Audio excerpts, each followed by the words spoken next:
Most Amazon sellers pitch brands with hype and over-delivered promises. We pitch with a proven system. In this video, I break down the exact playbook I use to grow every brand I partner with, from fixing listings to running PPC and even locking down unauthorized sellers. Whether you're trying to land your first brand or retain your current partner, this is what separates real operators from the rest. Okay, so Jonah, what's the first thing you do when a brand gives you access to their catalog? So when we first get access to a brand, it's very simple. I want to know, number one, am I authorized to sell? If I am, write me a letter of authorization. So a letter of authorization is something that Amazon will require from third-party sellers, showing that you are authorized to sell the brands you are selling.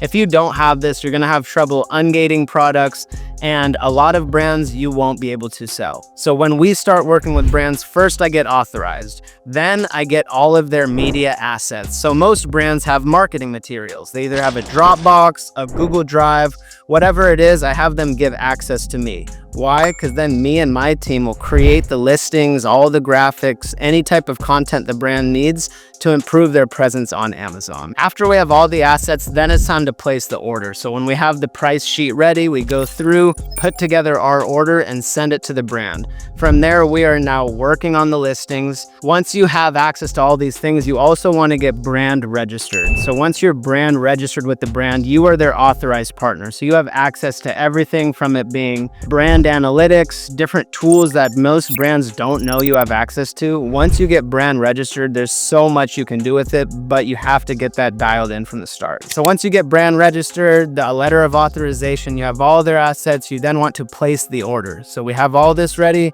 we go and give them a purchase order, and while we're fixing up the listings, getting everything ready, our team is just prepping their brand to scale once it's time to go.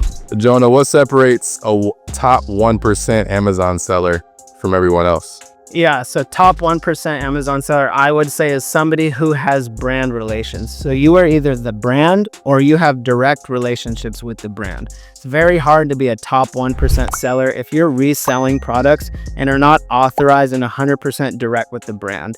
If you're not direct with the brand, you don't have as good margins, the control is not there, and it's not going to be a long-lasting relationship. So if you're a top 1% seller, you have to lock down these exclusive deals. You have to lock down brands that want you to be their Amazon guy, authorize you as their partner, and from there you're going to be able to take them to, new heights, but you can't do that unless you are actually the brand. Amazing. So my next question, why do most brands suck at Amazon, and how do you fix it? Good question. So this is something that ties back to also the question, like, why don't brands just do it themselves, right? Like, you guys are making all this money, you're selling all this stuff for them. Why wouldn't the brand just do it themselves and not need you? And the reason being is because Amazon is so complex and most brands aren't putting the time or attention there. So why do they suck? They treat it as the little side gig. So they already have their brand, it's up and running, it's selling on their website, all these other platforms. And when it comes to Amazon, they just create the listing, put it as available to sell, and if sales come, they're like, great. That's why you suck. Amazon goes so much deeper than just basics, right? You need an actual partner who understands this complex website and can do it all for you.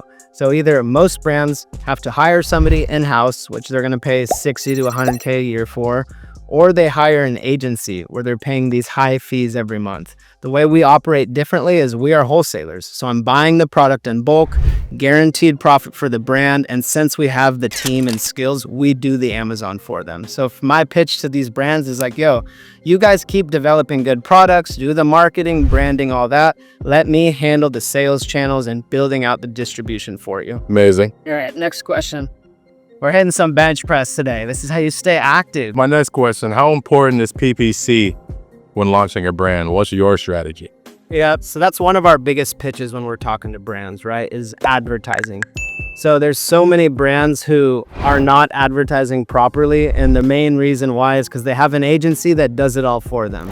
And the agency, they have to pay a retainer for to do the PPC. They also have to pay them a budget to run the PPC for them. So there's no real reliability on the agency side, right? A lot of brands have gotten screwed over from advertising and agencies, and that's where we step in as well. So the way I'm doing PPC for my brands is, since we're buying and stocking the inventory for them, we start out and we advertise for free, our own money too.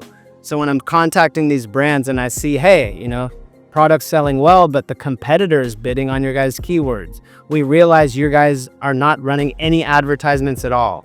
We do that for you and there's no fee. So when I tell brands this, they're like, wow, okay, how are they doing all this? There's no fee. They're able to invest their own money into inventory. And the whole reason why is because we still make money on the margin and it makes sense for brands. So I've landed a number of brands by saying, hey, I'll start out, I'll invest my money into your brand, show you the results. And then afterwards, if you like it, you can also invest as well. So PPC is huge with Amazon, but you don't want to overspend. And a lot of agencies end up doing that because it keeps them relevant. I actually don't necessarily spend on every one of our brands. Some brands don't need it. Some brands aren't interested in it. But if you can figure out how to do PPC at a basic level and offer it to brands, you're going to land a lot of partners. And a quick tip here, even if you don't know how to do PPC, learn a little bit about it and then outsource it to a virtual assistant who is way more experienced than you. Bundles and multi-packs are cash printers because they're hard to do. So as wholesalers, we're buying all the inventory from our brands, right? We ship everything to this warehouse. Here we have our team prepping and packing all of these bundles. So just right there, think about how much goes into the process of getting a 2-pack bundle into Amazon. I got to buy it on a pallet, receive it, break it down, prep it, ship it back out.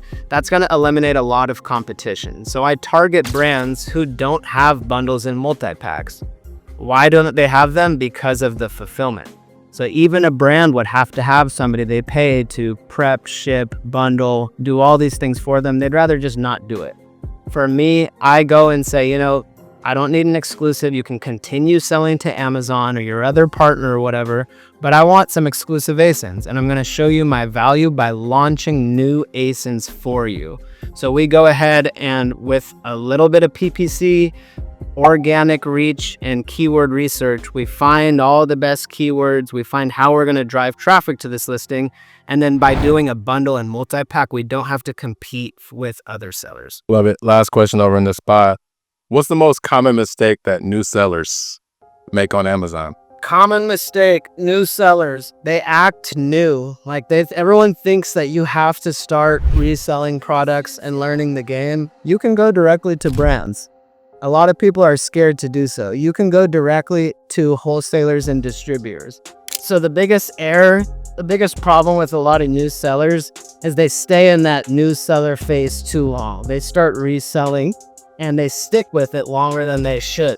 It's fine to start and scan a couple products to make sales, but once you're doing that for a long period of time, it's why not just transition and do wholesale? Big misconception and problem with these Amazon sellers is they're thinking too small. So they make a little bit of money, but they never make a lot of money because you have to have a completely different business model and a completely different mindset.